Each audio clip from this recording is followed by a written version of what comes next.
Hello my sweet and lovely viewers, তো কেমন আছো তোমরা সবাই? আশা করি প্রত্যেকে অনেক অনেক ভালো আছো। আজকে আমরা চলে এসেছি নতুন আরেকটি ইনফরমেটিভ ভিডিও নিয়ে। তো আজকে ভিডিওতে কথা বলবো গর্ভাবস্থায় গর্ভবতী মায়ের ব্লাড প্রেশার কত থাকলে বা কত হলে মনে করা হয় যে গর্ভের আগত সন্তানটি পুত্র।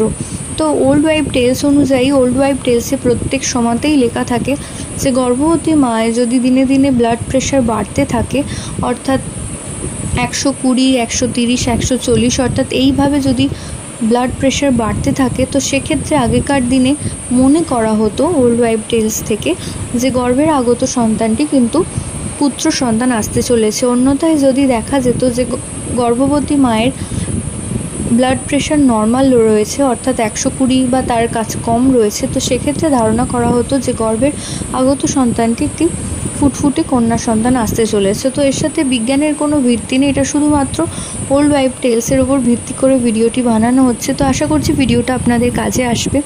প্রত্যেকে ভালো থাকবেন, সুস্থ থাকবেন এই কামনা করে ভিডিও এখানেই শেষ করছি। নমস্কার।